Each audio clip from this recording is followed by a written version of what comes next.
يا أيها الذين آمنوا إذا نودي للصلاة من يوم الجمعة فاسعوا إلى ذكر الله. الحمد لله نحمده ونستعينه ونستغفره ونعوذ بالله من شرور أنفسنا ومن سيئات أعمالنا. من يهده الله فلا مضل له ومن يضلل فلا هادي له. وأشهد أن لا إله إلا الله وحده لا شريك له. وأشهد أن محمدًا عبده ورسوله. أما بعد فإن خير الحديث كتاب الله، وخير الهدي هدي محمد صلى الله عليه وسلم. وشر الأمور محدثاتها، وكل محدثة بدعة، وكل بدعة ضلالة، وكل ضلالة في النار.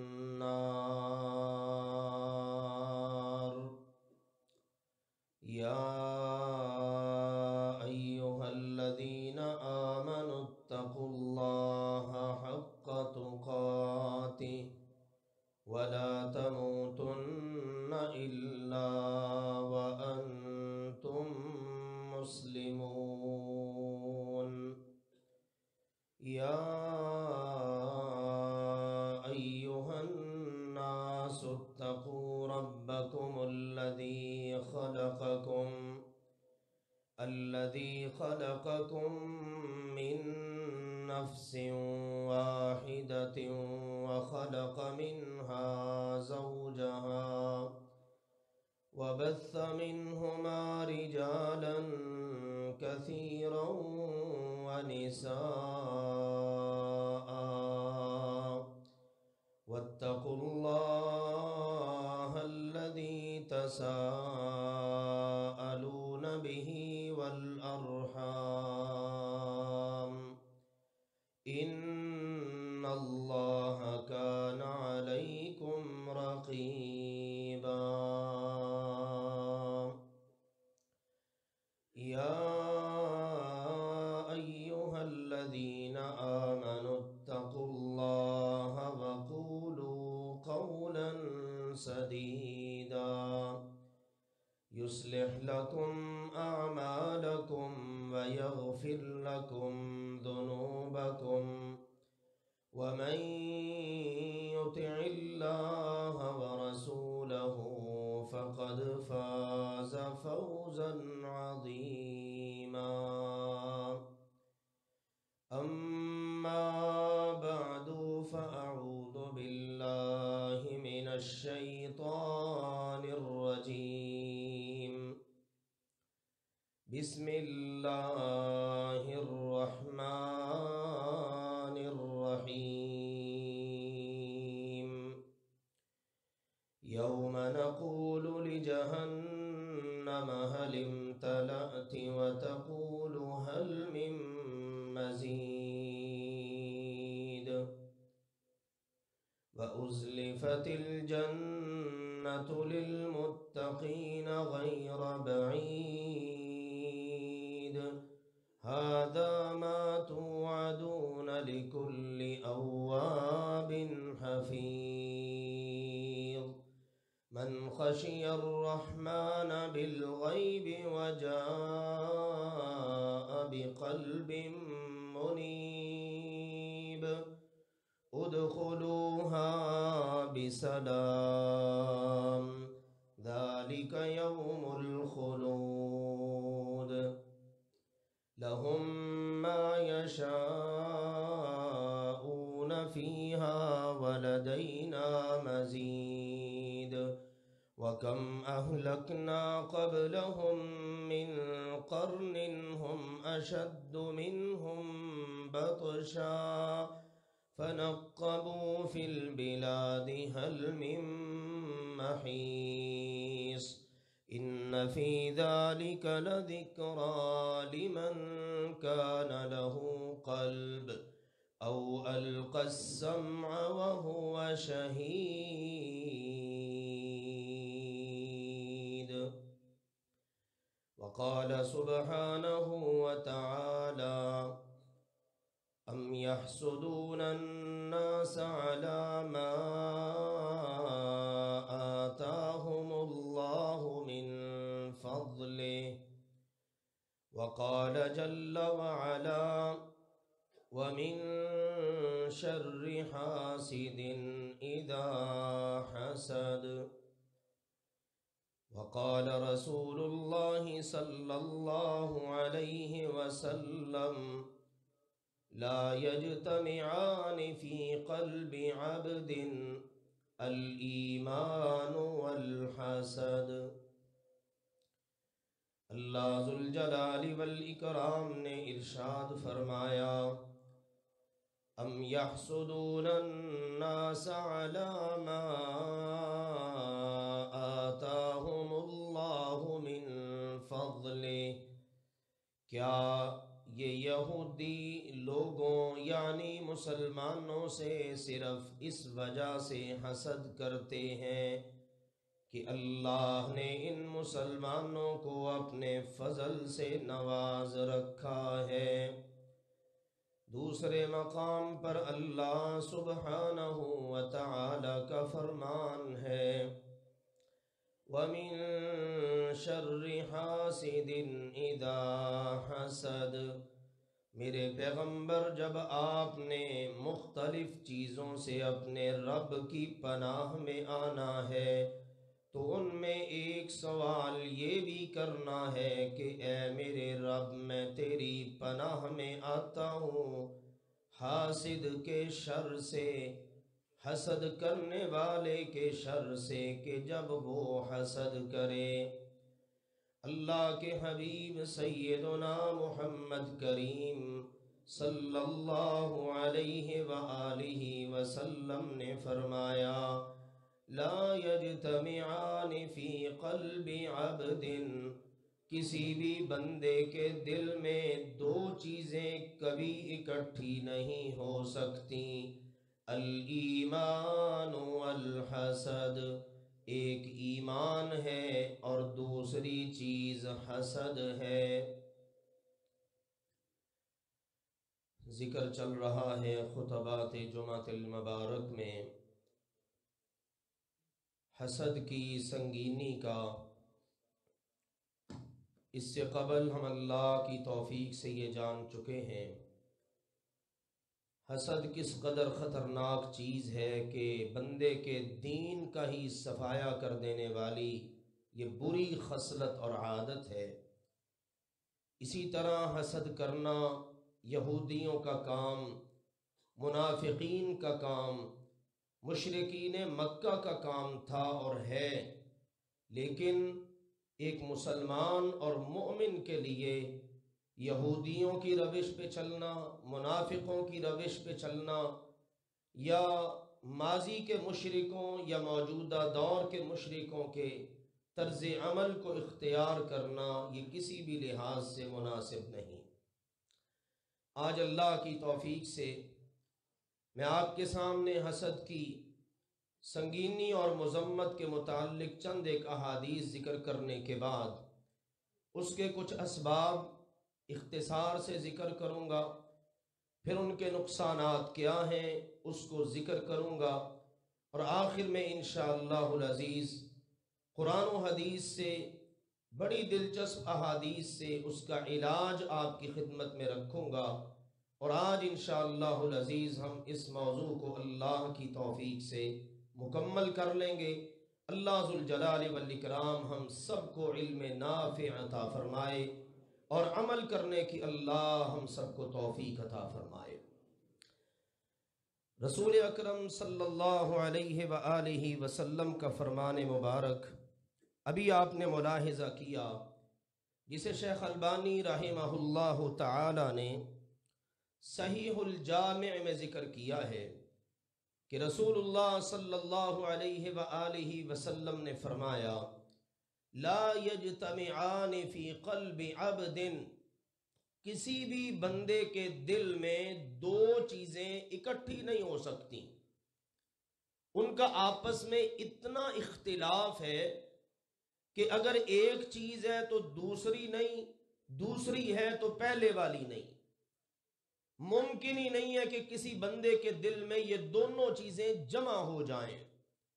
وہ دو چیزیں کیا ہیں؟ فرمایا الایمان والحسد، اگر بندے کے دل میں ایمان ہے تو حسد نہیں ہوگا، اور اگر حسد ہے تو ایمان نہیں ہوگا۔ اندازہ کر لیجئے یہ کتنی خوفناک چیز ہے حسد۔ گزشتہ جمعے آپ نے سنا تھا ہی الحالقہ، یہ حسد کیا ہے؟ بالکل دین کا صفایا کر دینے والی خصلت۔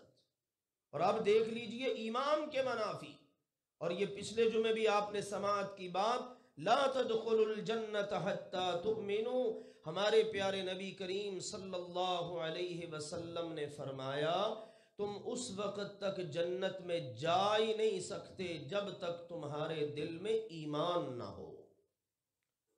تو جب حسد ہوگا ایمان ہی نہیں، کہیں اس کی وجہ سے ہمارے لیے اللہ کی جنت کے دروازے بند نہ ہو جائیں۔ اس لیے میرے عزیزوں اس کی سنگینی کو سمجھنا ہے، اور اگر ہے اس کا علاج کیجئے، نہیں ہے تو اللہ کا شکر ادا کیجئے۔ اسی طرح رسول اللہ صلی اللہ علیہ وسلم کا ایک اور فرمان مبارک جسے شیخ البانی رحمہ اللہ تعالی نے سلسلۃ الاحادیث الصحیحہ کے اندر ذکر کیا ہے، ہمارے پیارے نبی کریم صلی اللہ علیہ وسلم نے فرمایا لا یزال الناس بخیر ما لم یتحاسدوا، لوگ ہمیشہ بھلائی پر رہیں گے، ان کو خیر ملتی رہے گی جب تک وہ ایک دوسرے سے حسد نہیں کریں گے۔ اگر حسد کریں گے تو خیر سے محروم، اور اگر حسد نہیں نہ کریں گے تو پھر اللہ انہیں خیر پہنچاتا رہے گا، اللہ ان کے لیے خیر کا دروازہ کبھی بند نہیں ہونے دے گا۔ دیکھ لیجئے کتنی بڑی خوشخبری ہے، اور ساتھ ساتھ کتنی بڑی وعید بھی ہے۔ دل میں اگر حسد ہے، لاکھ آپ کوشش کر لیں، لاکھ آپ تگ و دو کر لیں، بھاگ دوڑ کر لیں، خیر نہیں آپ کو مل سکتی، کیونکہ نبی پاک صلی اللہ علیہ وسلم نے فرمایا جب لوگوں کے اندر حسد ہوگا تو خیر نہیں ملے گی، اور اگر حسد اپنے سینوں سے دلوں سے نکال دیں گے نا تو ان کو اللہ کی طرف سے خیر ملے گی، اور خیر کا دروازہ کبھی بند نہیں ہوگا۔ اور کس قدر خطرناک ہے یہ بیماری، نبی اکرم صلی اللہ علیہ وآلہ وسلم نے ایک موقع پر یہ بات ارشاد فرمائی، آپ نے کہا سیصیب امتی داء الامم، یہ پیشین گوئیوں سے متعلق حدیث ہے۔ آپ نے کہا وہ وقت جلد آنے والا ہے کہ میری امت کو بھی باقی پہلے والی امتوں کی بیماری اپنی لپیٹ میں لے لے گی۔ داء الامم، امتوں کی بیماری۔ اب صحابہ کرام نے جب یہ فرمان مبارک سنا تو عرض کرنے لگے وما داء الامم، اللہ کے نبی جی یہ امتوں کی بیماری کیا ہے؟ امتوں والی بیماری یہ کیا بیماری ہے؟ سنیے میرے پیارے بھائیوں، بڑی قابل غور یہ حدیث مبارک ہے۔ آپ علیہ الصلاۃ والسلام نے پھر گنوایا، آپ نے فرمایا العشیر والبطر والتکاثر والتنافس فی الدنیا والتباغض والتحاسد حتی یکون البغی، آپ علیہ الصلاۃ والسلام نے ارشاد فرمایا یہ بیماری جو امتوں کی ہے اس کا پہلا پہلو ہے ناشکری کرنا۔ ناشکری یہی سبب ہے، میں بھی انشاءاللہ ذکر کرتا ہوں، ناشکری کرنا۔ اللہ نے نعمت دی ہے شکر ہی کوئی نہیں، دیکھنا ہی نہیں کہ مجھ سے نیچے بھی پتہ نہیں کتنی دنیا ہے، ہمیشہ بس اپنے سے بالا تر کو دیکھتا ہے۔ تو سب سے پہلا قدم جہاں سے پھر ظلم آتا ہے، قتل و غارت گری آتی ہے، بندہ ایک ایک سٹیپ طے کرتا چلا جاتا ہے، تو پہلا قدم کیا ہے؟ ناشکری۔ پھر اس کے بعد فرمایا والبطر، اس کے بعد شروع ہو جاتی ہے پھر سرکشی، تکبر، غرور، اس قسم کی صفات کا بندہ شکار ہوتا ہے۔ پھر فرمایا والتکاثر، پھر اگلا مرحلہ یہ ہوتا ہے بندہ کہتا ہے مال اور زیادہ، مال و دولت کی ہرس، پھر یہ کبھی ختم نہیں ہوتی، بڑھتی چلی جاتی ہے، یہ بھی مل جائے یہ بھی مل جائے۔ پھر سرکشی چونکہ پہلے ہے، ناشکری بھی ہے، اب بندہ اگلی راہوں پر چلتا ہے، پھر مال کے حصول کے لیے ہر جائز اور ناجائز کی تمیز بھی بھول جاتا ہے۔ پھر اگلی بات فرمائی والتنافس فی الدنیا، پھر اگر چند ٹکے آ جائیں تو دنیا کے معاملے میں پھر ایک دوسرے سے آگے بڑھنے کی دوڑ لگ جاتی ہے۔ اچھا میرے پاس اتنے ہیں تو اتنے ہونے چاہیے، میرے پاس اتنے ہیں، فلاں کے پاس اتنے ہیں تو اب اتنے ہونے چاہیے، اب دنیا میں دوڑ لگ جاتی ہے۔ فرمایا والتباغض، پھر کیا ہوتا ہے؟ ایک دوسرے سے بغض شروع، نفرتیں شروع، دلوں کے اندر کینے شروع، دلوں کے اندر دشمنیاں شروع، اور پھر آخر میں جو چیز بیڑا غرق کرتی ہے وہ کیا ہے؟ والتحاسد، آخر میں ان ساری بیماریوں پر آ کر جو چیز مہر لگا دیتی ہے نا، فرمایا وہ حسد ہے۔ اب جب بندہ حسد کی آگ میں جلتا ہے نا، پھر کیا ہوتا ہے؟ فرمایا حتی یکون الباغی، حتیٰ کہ پھر بندہ ظلم پر اتر آتا ہے، پھر ہوتے ہیں قتل، پھر ہوتے ہیں اللہ معاف فرمائے مالوں پر ناجائز قبضے، پھر ہوتی ہیں عزتیں پامال، پھر انسان بھول جاتا ہے کہ میں نے کسی کو جواب بھی دینا ہے۔ تو یہ آپ اندازہ کر لیجئے امتوں کی بیماری ناشکری سے شروع ہوئی حسد پہ، اور اس حسد کا اور اس سارے کا پھر نتیجہ کیا ہے؟ انسان ظلم پر ستم پر اتر آتا ہے، ڈاکے ڈالنا، قتل کرنا، عزتوں کو لوٹنا، اللہ معاف فرمائے پھر اس کے لیے کوئی گناہ نہیں رہتا۔ یہ ہے حسد۔ آئیے اب جانیے حسد کے اسباب کیا ہیں، آخر کیوں یہ حسد اتنی خوفناک بیماری دل میں پیدا ہوتی ہے۔ اسباب پر بھی غور کریں گے نا تو پتہ چل جائے گا کہ اس خطرناک گندی عادت تک پہنچانے والے اسباب بھی کتنے خطرناک ہیں۔ چند ایک اسباب میں ذکر کرتا ہوں۔ پہلا سبب، حسد کرنے والا اللہ کی رضا پہ کبھی راضی نہیں رہتا، اللہ کے فیصلوں پر راضی نہیں ہے۔ ایک مثال ہے، کسی کو بھی نعمت دینے والا کون ہے؟ نہ دینے والا کون ہے؟ کسی کو رزق دے زیادہ کون؟ کسی کو نہ دے یا تھوڑا دے تو کون؟ اللہ یبسط الرزق لمن یشاء ویقدر، اللہ ہی ہے جسے چاہے کھلا رزق دے دے اور جس کے لیے چاہے رزق تنگ کر دے، یہ اللہ ہے۔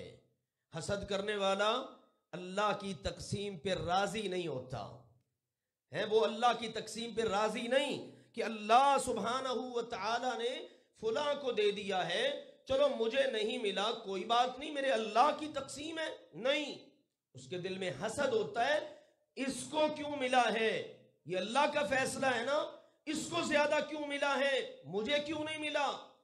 اس کی وجہ سے پھر قناعت سے ہاتھ دھو بیٹھتا ہے۔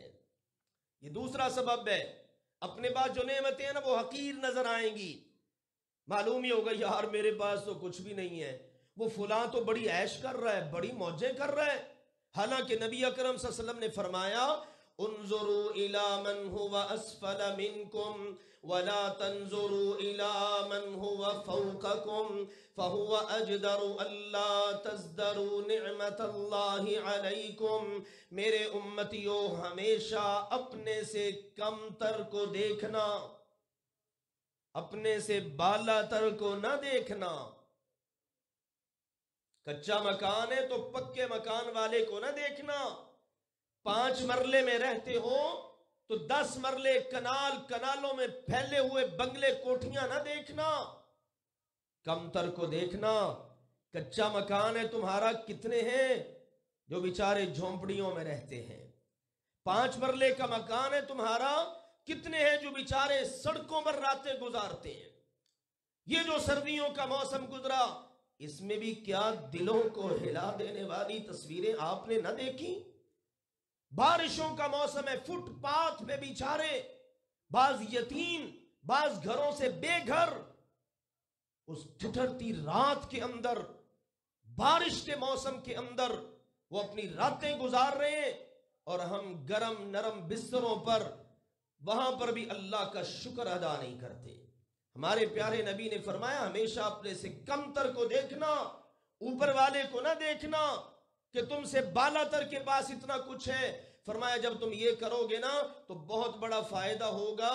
فَهُوَ أَجْدَرُ أَلَّا تَزْدَرُوا نِعْمَةَ اللَّهِ عَلَيْكُمْ، تمہارے اوپر اللہ کی جو نعمتیں ہیں تمہیں ان کی قدر ہوگی۔ یار وہ فلاں کے پاس اتنا بھی نہیں ہے، شکر ہے میرے پاس تو ہے، میں اللہ کی اس نعمت کی قدر کروں۔ پھر بندہ قناعت کی راہ پہ چلتا ہے۔ تو دوسرا سبب یہ ہے، بندے کو اللہ نے جو نعمتیں دی ہیں ان پر صبر نہیں، شکر نہیں، قناعت نہیں۔ اور پہلا کیا ہے؟ اللہ کی تقسیم پہ راضی نہیں۔ پھر اگلا مرحلہ آتا ہے، بندہ تکبر شروع کر دیتا ہے، خود پسندی۔ اور وہ کیا ہے؟ اچھا میں اس چیز کا حقدار تھا، مجھے نہیں ملی، اس کو کیوں مل گئی ہے؟ حق تو میرا بنتا تھا، یہ نعمت میرے پاس ہوتی۔ پھر کیا ہے؟ بندہ تکبر شروع کر دیتا ہے، اپنے آپ کے اندر خود پسندی میں مبتلا ہو جاتا ہے۔ پھر اگلی بات یہ، اگلا سبب یہ ہے کہ بندہ پھر دوسروں کو حقیر جاننا شروع کر دیتا ہے۔ یہ اسباب ہے۔ اب دوسرا حقیر محسوس ہوتا ہے جس کے پاس نعمت ہے، اور اپنے آپ کو بندہ بڑا سمجھتا ہے، تکبر میں مبتلا ہے، غرور میں مبتلا ہے، خود پسندی کا شکار ہے۔ پھر اگلی بات کیا ہے؟ اب حسد کرنے والا جس سے حسد کر رہا ہے نا، اس سے اب نعمت کو چھیننے کی کوشش میں ہے، اس کے متعلق دل میں بغض رکھتا ہے۔ حتیٰ کہ بعض اوقات ایسا بھی ہوتا ہے کہ بندہ اتنی دشمنی پر آتا ہے کہ اسے قتل کرنے کے درپے ہو جاتا ہے۔ سیدنا یوسف علیہ السلام کے واقعہ کا ہم نے ذکر کیا تھا، ذہن میں لائیے ذرا۔ آدم علیہ السلام کے 2 بیٹوں حابیل اور قابیل کا واقعہ ذہن میں لائیے ذرا، اندازہ ہو جائے گا کہ یہ حسد کہاں پہنچا دیتا ہے۔ یہ وہ سنگین قسم کے اسباب ہیں جن کی وجہ سے بندہ حسد کا شکار ہو جاتا ہے، پھر اندر نفرتیں پال رہا ہے، بغض کا شکار ہے، اور دشمنی پر اتر آیا ہے، قتل و غارت گری پر اتر آتا ہے۔ اور یہ ساری کی ساری چیزیں ہیں حسد کی، اور یہی نتائج ہوتے ہیں۔ بعض اوقات بندے سے نعمت چھن جاتی ہے، ہمیشہ بندہ ٹینشن کا شکار رہتا ہے، دوسروں کے بارے میں سوچتا رہتا ہے، خود کچھ نہیں کرنا۔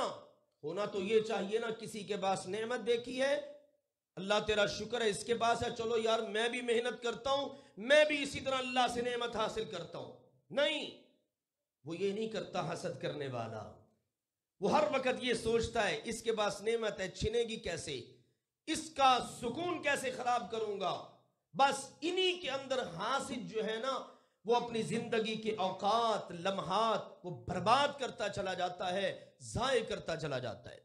اسی لیے تو رسول اللہ صلی اللہ علیہ وآلہ وسلم نے ان چیزوں سے منع کیا ہے کہ تم تکبر، غرور، خود پسندی اور اپنے آپ کے اندر عجب کی بیماری، اس میں مبتلا ہو جاؤ۔ اور پھر ایک وجہ اور سبب یہ بھی ہوتا ہے کہ بندہ منصب کے لالچ میں، مال و دولت کے حصول کے لالچ میں اندھا ہو جاتا ہے۔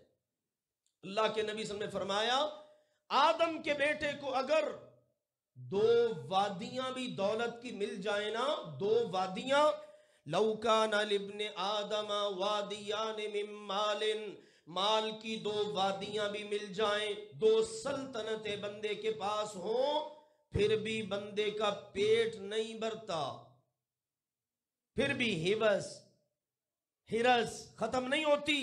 آپ نے فرمایا لبتغا ثالثاً، کوشش کرتا ہے تیسری وادی بھی مل جائے۔ اور آپ نے فرمایا سنو یاد رکھو وَلَا يَمْلَأُ جَوْفَ ابْنِ آدَمَ إِلَّا التُّرَابُ، آدم کے بیٹے کے پیٹ کو اگر کوئی چیز بھر سکتی ہے تو وہ قبر کی مٹی ہے، اس نے بھرنا ہے اس کے پیٹ کو، دنیا ساری مل کر بھی اس کا پیٹ نہیں بھر سکتی۔ غور کرو میرے پیارے بھائیوں، محترم بزرگوں، تشریف لانے والی اسلامی روحانی ماں اور بہنوں، یہ حسد، اس کے نتائج کتنے خوفناک ہیں اور اس کے اسباب کتنے سنگین ہیں۔ اللہ تعالیٰ کی ناشکری سے سلسلہ شروع ہوتا ہے، اللہ کی تقسیم پر عدم رضامندی، اور پھر اس کے بعد بغض، نفرت، تکبر، غرور، قناعت نہیں، شکر گزاری کوئی نہیں۔ پھر نتائج کیا نکلتے ہیں؟ قتل و غارت گیری، دنگا فساد، معاشرے کے اندر، گھروں کے اندر بے سکونی، بے امنی، بد امنی، حتیٰ کہ بعض لوگ اس حسد کی آگ کے اندر اتنا جلتے ہیں کہ وہ آپس کے مبارک اور مقدس رشتوں کا تقدس تک بھول جاتے ہیں، بھائی بھائی کا دشمن بن جاتا ہے، قریبی رشتے دشمنیوں میں بدل جاتے ہیں۔ تو یہ خوفناک نتائج ہیں۔ ایک شاعر نے بڑی خوبصورت بات کی ہے، کہنے لگا ایا حاسدا لی علی نعمتی اتدری علی من اسأت الادب، اے میرے ساتھ مجھے ملنے والی نعمت پر حسد کرنے والے، کبھی تو نے سوچا کہ تو کس کی بے ادبی کر رہا ہے؟ غور کریے گا ذرا ان جملوں پر، ایا حاسدا لی علی نعمتی اتدری علی من اسأت الادب، مجھے ملنے والی نعمت پر میرے ساتھ حسد کرنے والے، کبھی سوچا تو نے تو کس کی بے ادبی کر رہا ہے؟ اسأت علی اللہ فی حکمہ لأنک لم ترضى لی ما وہب، تو اس اللہ کی اس کے فیصلے کے اندر بے ادبی کر رہا ہے کیونکہ جو اللہ نے مجھے عطا کیا تو اس پر راضی نہیں ہے۔ تیرے تو دین کا جنازہ نکل رہا ہے، کاہے کا مسلمان ہے؟ کیونکہ اللہ کی بے ادبی، اسأت علی اللہ فی حکمہ، اللہ سبحانہ وتعالی کی بے ادبی، اللہ کے ساتھ برا کرنا، کیونکہ نعمت تو اللہ نے دی ہے، اب اللہ کے حکم پر تو اللہ کی بے ادبی کر رہا ہے۔ لِأَنَّكَ لَمْ تَرْضَى مَالِي وَهَبْ، کیونکہ میرے اللہ نے مجھے جو عطا کیا ہے تو اس پر راضی نہیں ہے۔ اگلی بات سن، فَأَخْزَاكَ رَبِّي بِأَنْ زَادَنِي وَسَدَّ عَلَيْكَ وُجُوهَ الطَّلَبِ، تجھے تو میرے اللہ نے رسوا کر دیا ہے کیونکہ تو ہر وقت اسی ٹینشن میں پڑا ہوا ہے، اسی کرب میں ہے، اسی تکلیف میں ہے۔ اس کے پاس کیوں ہے؟ چھن کیوں نہیں جاتی؟ اس کا سکھ ختم کیوں نہیں ہو جاتا؟ یہ بڑی موج والی زندگی گزار رہے ہیں تو میرے رب نے تجھے رسوا کر دیا ہے، اور میرا رب مجھے نعمتیں اور زیادہ دیے جا رہا ہے۔ تجھے تو مل نہیں نہ رہی، اس لیے بھی نہیں مل رہی کہ تیرے اوپر میرے رب نے حصول کے دروازے ہی بند کر دیے ہیں۔ تو یہ نہیں کرے گا کہ محنت کر لوں، میں بھی کوئی کوشش کر لوں، میں اپنے اللہ سے مانگ لوں، توبہ استغفار کر لوں، دوسروں کی خیر خواہی میں آ جاؤں، یہ توفیق تجھے نہیں ملے گی۔ بس تو ہر وقت کڑتا رہے گا، ذلیل ہوتا رہے گا۔ اسی لیے حسد کرنے والا بہت ساری جسمانی روحانی بیماریوں کا شکار ہو جاتا ہے۔ حسد کی وجہ سے اس کے دل میں حسرت ہوتی ہے، اور پھر آگ کو جب کوئی چیز نہ ملے پھر کیا کرتی ہے؟ آگ بجھ ہی جاتی ہے یا اپنے آپ کو ہی کھاتی ہے۔ اسی لیے حسد کرنے والوں کو نصیحت ہے، کہنے والے نے کہا اصبر علی کید الحسود فإن صبرک قاتل، کہنے لگا حسد کرنے والوں کے حسد پر مقابلے میں حسد نہ کرو۔ جن سے حسد کیا جاتا ہے وہ غور کریں، علاج اصبر علی کید الحسود فإن صبرک قاتل، کہنے لگا حسد کرنے والوں کے مقابلے میں حسد نہ کرو بلکہ صبر کرو، تمہارا صبر حسد کرنے والے کا قاتل ہوگا۔ ادھر حسد ادھر صبر، جب صبر اور حسد کا آپس میں مقابلہ ہوتا ہے تو صبر جو ہے وہ کیا کرتا ہے؟ حسد کو قتل کر دیتا ہے۔ کہنے لگا النار تأکل بعضها ان لم تجد ما تأکل، اگر آگ کو جلانے کے لیے کچھ نہ ملے تو آگ اپنے آپ کو خود ہی جلا دیتی ہے۔ اس لیے ان باتوں کو مد نظر رکھتے ہوئے میرے عزیزوں حسد سے بچنا ہے۔ اس لیے اب علاج میں دو چیزیں مد نظر رکھیں۔ پہلی چیز کیا ہے؟ حسد کرنا نہیں ہے، کسی سے بھی حسد بول نہیں رہے، کسی سے بھی حسد نہیں کرنا۔ اگر ہم یہ کر لینا تو دو حدیثیں سن لیں اور ایمان تازہ کر لیں، اللہ ہم سب کو اس کی توفیق عطا فرمائے۔ پہلی حدیث سیدنا عبداللہ بن عمر بن عاص رضی اللہ عنہما بیان کرتے ہیں، اللہ کے رسول صلی اللہ علیہ وسلم سے پوچھا گیا، اللہ کے نبی جی ای الناس افضل، تمام لوگوں میں سب سے افضل کون ہے؟ سبحان اللہ، صحابہ کرام کے سوالوں کے بھی کیا کہنے، عملوں کے پوچھتے ہیں، نیکیوں کے پوچھتے ہیں، آگے بڑھنے کا پوچھتے ہیں۔ سوال کیا ہو رہا ہے؟ ای الناس افضل، سارے انسانوں میں سب سے افضل کون ہے؟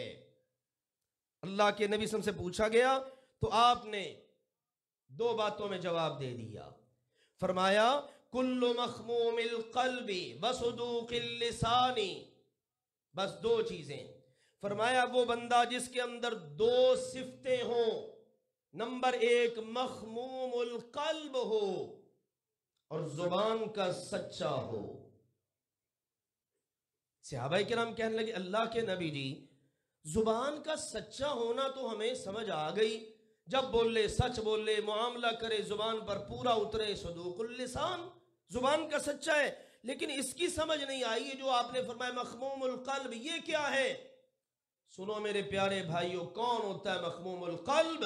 آپ نے فرمایا هو التقی النقی لا اثم فیہ ولا بغی ولا غل ولا حسد۔ مخموم القلب، دل کا مخموم کون ہے؟ نمبر ایک جس کے دل میں اللہ کا تقوی ہوتا ہے، اللہ کا ڈر ہے، تقوی ہے، اور نمبر دو النقی، صاف ستھرا ہے، ظاہر بھی صاف باطن بھی صاف، صاف ستھرا، تقی نقی، اللہ سے ڈرنے والا اور اپنے معاملات اللہ اور مخلوق کے ساتھ صاف رکھنے والا، لا اثم فیہ ولا بغی، دل میں نہ تو گناہ ہے نہ ظلم کا ارادہ ہے، کوئی گناہ کا ارادہ نہیں دل میں، نہ ظلم کا ارادہ ہے، اور اگلی بات فرمائی ولا غل ولا حسد، دل میں نہ کینہ ہے نہ حسد ہے۔ جس کے اندر یہ صفتیں ہیں نا، مخموم القلب، صدوق اللسان، زبان کا سچا، دل کا صاف ستھرا، اس کے اندر یہ صفتیں ہوں، صاف ستھرا، اللہ کا ڈر رکھنے والا، دل میں گناہ کوئی نہیں، ظلم کا ارادہ کوئی نہیں، دل میں کینہ کوئی نہیں، حسد کوئی نہیں، آپ نے فرمایا سارے لوگوں میں سے سب سے افضل یہ ہے۔ اللہ ہم سب کو ایسا ہی بنا دے۔ اب سنیے گا دوسری حدیث، سیدنا انس بن مالک رضی اللہ تعالی عنہ راوی ہیں اس حدیث کے، فرماتے ہیں ایک دن ہم اللہ کے نبی صلی اللہ علیہ وسلم کی خدمت میں حاضر تھے، مسجد نبوی ہے، سبحان اللہ کیا خوبصورت ماحول ہوگا، آپ تشریف فرمائیں ہمارے درمیان کہ آپ علیہ الصلوۃ والسلام نے ایک جملہ ارشاد فرمایا، آپ نے فرمایا یتلو علیکم الآن رجل من اہل الجنہ، میرے صحابہ ابھی تنگ پہاڑیوں میں رہنے والا ایک ایسا شخص مسجد میں داخل ہونے والا ہے جو جنتی ہے۔ سبحان اللہ، صحابہ کرام کی قسمتوں کے کیا کہنے، دنیا میں جنت کی خوشخبریاں مل گئیں، آپ جب بولے وہی سے بولے، وہی کے بغیر آپ کبھی نہیں بولے۔ آپ نے کہا ابھی مسجد میں ایک شخص آ رہا ہے، رہتا دور ہے، پہاڑیوں میں گھر ہے، کوئی عالیشان اس کا محل نہیں، مکان نہیں، مدینہ میں اس کی زمین نہیں، کوئی لمبا چوڑا کاروبار نہیں، اجنبی آدمی ہے. اور ہم نے جب احادیث کو دیکھا تو اس شخص کا نام نہیں ملا. سبحان اللہ. لیکن مقام دیکھیے کیا ہے. آپ اپنے صحابہ کو کہہ رہے ہیں ابھی جو آئے گا نا وہ جنتی ہے. فرماتے ہیں فَطَلَعَ رَجُلٌ مِّنَ الْأَنصَارِ تَنْتِفُ لِحِيَتُهُ مِنْ وَضُوئِهِ قَدْ تَعَلَّقَ نَعْلَيْهِ فِي يَدِهِ الشِّمَالِ. آپ نے فرمایا سیدنا انس رضی اللہ عنہ وہ بیان کر رہے ہیں، فرما رہے ہیں آپ کا حکم جاری ہوا، ہم نے دروازے کی طرف دیکھا، انصار کا ایک آدمی مسجد میں داخل ہوا، داڑھی وضو کے پانی سے تر ہے، قطرے گر رہے ہیں، اور بائیں ہاتھ میں جوتا اٹھا رکھا ہے. مسجد میں آیا، سلام عرض کیا، ایک سائڈ پہ 2 رکعتیں پڑھی اور چلا گیا. کہتے دوسرے دن فلما کان الغد، جب اگلا دن ہوا نا، قال النبی صلی اللہ علیہ وسلم مثل ذالک، اللہ کے نبی علیہ السلام نے گزشتہ کل جیسا ارشاد جاری کیا. دوسری بار جنت کی خوشخبری مل گئی نا، بھی ابھی ایک آنے والا ہے جنتی ہے. کہتے نظریں اٹھائیں فَطَلَعَ ذَلِكَ الرَّجُلُ مِثْلَ الْمَرَّةِ الْأُولَى، وہی جو کل پہلی بار آیا تھا وہی اسی انداز میں آج پھر آ گیا. وہی وقت، وہی انداز، وہی مسجد میں داخل ہونے کا انداز، سلام عرض کیا، جو اللہ نے توفیق ہمت دی، نماز پڑھی، چلا گیا. اس کے بعد کہتے ہیں فَلَمَّا كَانَ الْيَوْمُ الثَّالِث، 2 دن ایسے ہوتا رہا، اب آ گیا جی تیسرا دن. قال النبی صلی اللہ علیہ وسلم مثل مقالته ایضا، اللہ کے نبی نے آج تیسرے دن بھی ویسی ہی بات ارشاد فرمائی. ہم نے کہا شاید آج بندہ بدل جائے، لیکن جب دیکھا نا فطلع ذلك الرجل، وہی بندہ پھر تیسری بار آ گیا. سبحان اللہ. 3 مرتبہ 3 دن جنت کی بشارتیں مل رہی ہیں اور اسی انداز میں آیا، وہی سٹائل ہے. اب لے جی یہ 3 دن یہ واقعہ مکمل ہوا، اب اگلے مرحلے میں واقعہ داخل ہو رہا ہے. وہ کیا؟ فلما قام النبی صلی اللہ علیہ وسلم تبعه عبد اللہ بن عمرو بن العاص رضی اللہ عنہ، جب اللہ کے نبی نے تیسرے دن اپنی مجلس کو مکمل کیا، آپ اٹھ کر تشریف لے گئے تو اس انصاری کا پیچھا شروع کر دیا عبداللہ بن عمر بن عاص نے. وہ انصاری نکلا نا تو اس کے پیچھے پیچھے اس کے گھر کی طرف چل پڑے. جب گئے پیچھے تو پہنچے اس کے گھر پر، وہ گھر میں داخل ہوا، فقال، فرمانے لگے بھائی انصاری صحابی، انی لاحیت ابی فاقسمت علی اللہ ادخل علیہ ثلاثا، میری آج اپنے ابا جی سے ان بن ہو گئی ہے. میں بھی جوان، وہ بزرگ، آج ذرا تلخی سی ہو گئی ہے، تو میں نے قسم اٹھا لی ہے کہ میں نے 3 دن اپنے گھر نہیں جانا. یار اگر ہو سکتا ہے تو مجھے اپنا مہمان ہی بنا لو. سبحان اللہ. کیسا انداز اختیار کیا. کھوج لگائی جا رہی ہے کس کے لیے؟ کہ یہ کون سا جنت کا کام کر رہا ہے. ہم بھی کھوجی ہوتے ہیں لیکن یہ دیکھنے کے لیے کون سا جہنم کا کام کر رہا ہے. قسمت تو اپنی اپنی ہے نا. ہمیں کسی میں عیب نظر آئے صحیح ہم کھوجی بن جاتے ہیں. اور یہاں دیکھو سنان زبان نبوت سے یہ جنتی ہے. کھوجی بن گئے عبداللہ بن عمر بن عاص، اور جا کے کیا کہا؟ انی لاحیت ابی فاقسمت اللہ ادخل علیہ ثلاثا، آج ابا جی سے ان بن ہو گئی، میں نکل آیا گھر سے، قسم اٹھا لی 3 دن گھر نہیں جاؤں گا. فَإِن رَأَيْتَ أَن تُؤْوِيَنِي إِلَيْكَ حَتَّى تَمْضِيَ، اگر ممکن ہو سکے تو مجھے اپنے گھر 3 دن کے لیے ٹھہرا ہی لو. مہمان ہی سمجھ لو، ایک اجنبی ہی سمجھ لو، اپنے بعد ٹھہرا لو مجھے. فعلت، جو کہو گے وہ کروں گا میں. انہوں نے جناب قال نعم، انہوں نے کہا ٹھیک ہے یار کوئی مسئلہ نہیں، آؤ رکو، سو بسم اللہ. لیجئے کہتے ہیں انس رضی اللہ تعالی عنہ، وہ فرماتے ہیں، کہتے ہیں یہاں تک تو میری بات ہو گئی، اب عبداللہ خود حدیث بیان کر رہے ہیں اگلی. وَكَانَ عَبْدُ اللَّهِ يُحَدِّثُ أَنَّهُ بَاتَ مَعَهُ تِلْكَ اللَّيَالِيَ الثَّلَاث۔ عبداللہ بیان کرتے ہیں میں نے اس کے پاس 3 راتیں گزاری۔ کتنی راتیں؟ 3 راتیں گزاری۔ مہمان کا وقت بھی 3 راتیں، یعنی 3 دن 3 راتیں۔ میزبانی کی بھی یہی ہدایت ہے ان دنوں کے لیے۔ لیجئے 3 راتیں گزری، فرماتے ہیں فَلَمْ يَرَهُ يَقُومُ مِنَ اللَّيْلِ شَيْئًا، میں نے تو دیکھا ہی نہیں ساری رات کہ وہ اٹھ کے کوئی تہجد بھی پڑھتا ہو۔ رات کی ابتدا سے انتہا تک ملاحظہ کیا، کھوجی ہونا، دیکھ رہا ہوں کیا کرتا ہے رات کو یہ۔ دن تو چلو ہمارے سامنے ہے، رات کے وقت کیا کرتا ہے؟ ساری رات دیکھا، لیکن اس نے رات کو اٹھ کر قیام اللیل نہیں کیا، تہجد نہیں پڑھی۔ ہاں ایک بات ضرور تھی، فرماتے ہیں وہ کیا تھی؟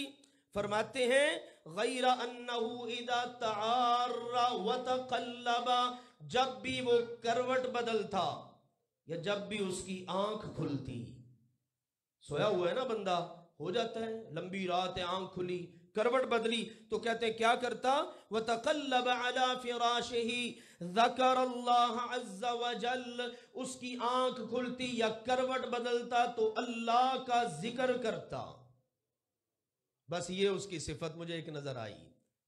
رات کا وقت ہے اور حدیث میں بھی آتا ہے رات کے وقت آپ کی آنکھ کھلے، آپ اللہ کا ذکر کریں، بعض دعائیں نبی صلی اللہ علیہ وسلم نے بتائی ہیں، پھر اللہ سے دعا کریں تو اللہ ضرور قبول کرتا ہے۔ اب اس بندے کی کوئی لمبی چوڑی تہجد کی نماز نہیں، راتوں کا جگراتا نہیں، کیا ہے؟ سویا ہوا ہے، کروٹ بدلی اللہ کا ذکر، آنکھ کھلی اللہ کا ذکر۔ فرماتے ہیں اور کچھ نظر ہی نہیں آیا۔ اور دوسری بات میں نے جو دن میں ملاحظہ کی نا وہ کیا تھی؟ غیر انی ما سمعتہ یقول الا خیرا، دن میں دیکھا جس سے ملتا ہے بس اچھی بات ہی کرتا ہے، خیر کی بات کرتا ہے، کوئی ضرورت کی بات ہے تو کر لی، نہیں تو خاموش رہا، کوئی کسی کو مندہ نہیں بولنا، گالی نہیں دینی، کسی کی چغلی نہیں کرنی، کسی کی حسد نہیں کرنا، یہ اس کی صفت ہے۔ جب بولتا ہے اچھا بولتا ہے۔ بس یہ 2 چیزیں مجھے اس میں نظر آئیں۔ کہتے ہیں جب 3 راتیں مکمل ہو گئی نا، اب مجھے محسوس ہوا کہ اس کا کوئی اتنا بڑا عمل تو ہے کوئی نہیں، کیا یہ عمل کرتا ہے جس کی وجہ سے اس کو جنت کی بشارت مل گئی ہے؟ کہتے ہیں میں نے اس کے عمل کو نا حقیر جانا، معمولی سمجھا کہ یار یہ بھی کوئی بڑی بات ہے، بندہ رات کو کروٹیں بدلے، آنکھ کھلے، اللہ کا ذکر کرے، دن میں بندہ لوگوں سے اچھی بات چیت کرے، سلام دعا کرتا پھرے۔ کہتے ہیں میں اب یہ بات مکمل ہو گئی، اب میں نے ارادہ کر لیا میں چلتا ہوں۔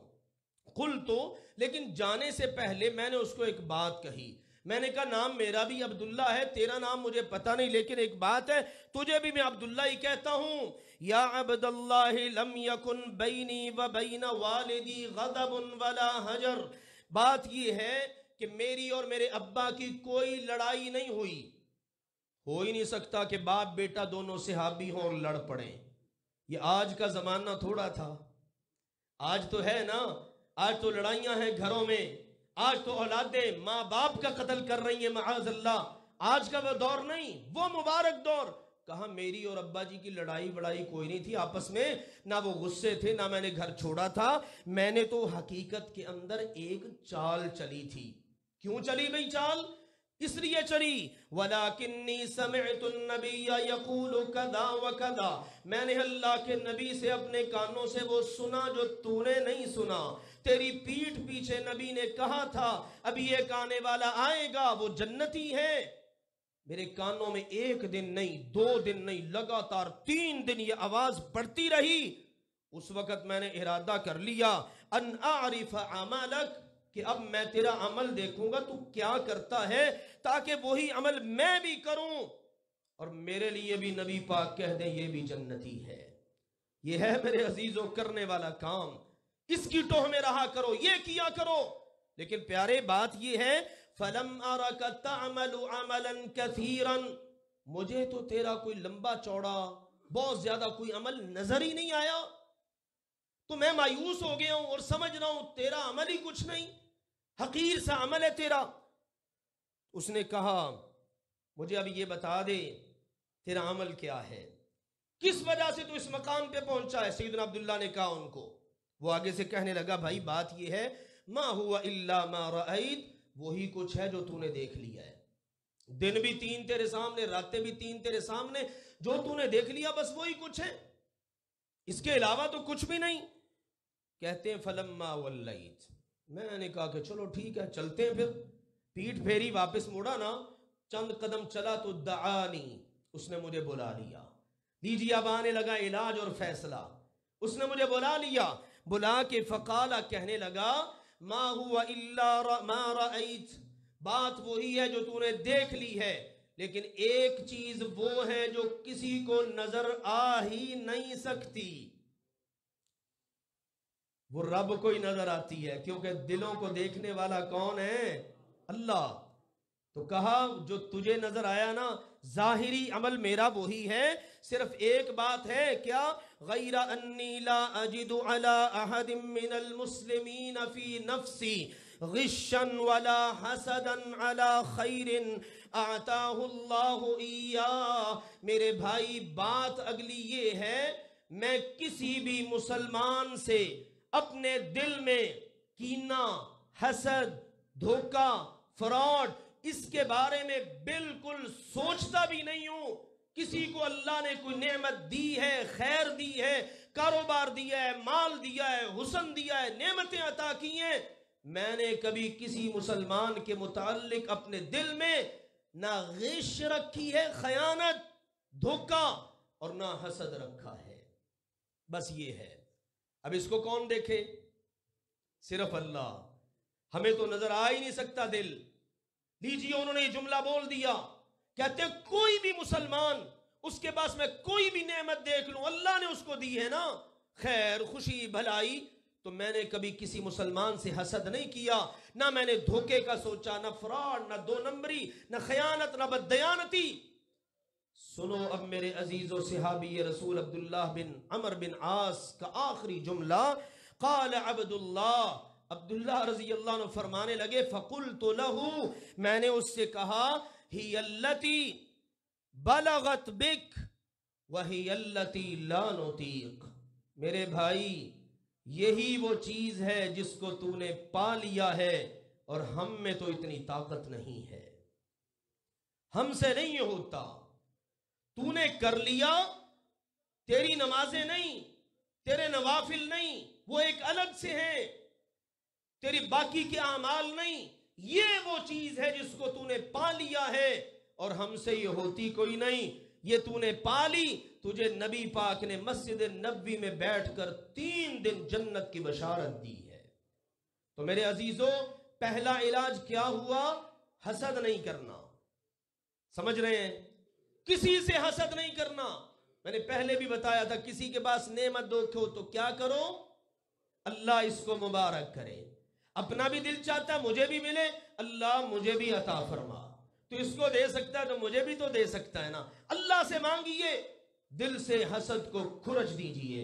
اور دوسرا علاج یہ ہے، کسی کے حسد سے بچنا ہے تو اس کا علاج کیا ہے؟ مختلف چیزیں ہیں، اللہ پر توکل رکھیے، اللہ کا ذکر کرتے رہیے، صبر سے کام لیجئے، تقوی کو اختیار کیجئے، اور ہمارے پیارے نبی نے جو مسنون دعائیں بتائیں وہ پڑھیے۔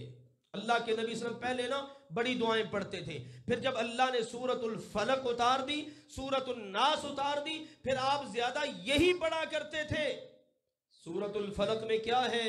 وَمِن شَرِّ حَاسِدٍ اِذَا حَسَدَ، اور یاد رکھو میرے عزیزو، کتنا بڑا کوئی دشمن کیوں نہ ہو، حسد کرنے والا ہو، آپ سورۃ الفلق کو معمول بنا لیجئے، اللہ اس کی ساری چالوں کو ناکام کر دے گا۔ اللہ کے نبی علیہ السلام بیمار ہو گئے، ایک دعا کا تحفہ بھی لے لیں، سیدنا جبریل آ گئے، آپ شدید بیمار ہیں، سیدنا جبریل آپ کے بدن پر ہاتھ پھیرتے رہے اور پڑھتے رہے بسم اللہ ارقیکا من کل شیء یؤذیکا، اللہ سبحانہ وتعالی تو نے بھیجا میں آیا، اللہ تیرا نام لے کر میں تیرے پیغمبر کو دم کر رہا ہوں ہر اس چیز کے شر سے جو ان کے لیے تکلیف کا باعث بنی ہے۔ اور آگے وَمِن شَرِّ حَاسِدٍ اِذَا حَسَدَ، اور حسد کرنے والے کے شر سے جب وہ حسد کرے، اللہ یشفیک بسم اللہ ارقیک، شفا دینے والی ذات آپ کو اللہ کی ہے، میں اسی کا نام لے کر آپ کو دم کر رہا ہوں۔ یہ مسنون دعائیں اور بھی بعض دعائیں ہیں، تو مسنون دعاؤں کا اہتمام کیا جائے، یہ علاج ہے اللہ کے فضل و کرم سے۔ اللہ ذوالجلال والاکرام ہم سب کو قرآن و سنت کا فہم نصیب فرمائے، اور اللہ سبحانہ وتعالی اچھی صفات کا ہمیں حامل بنائے۔ وآخر دعوانا ان الحمدللہ رب العالمین۔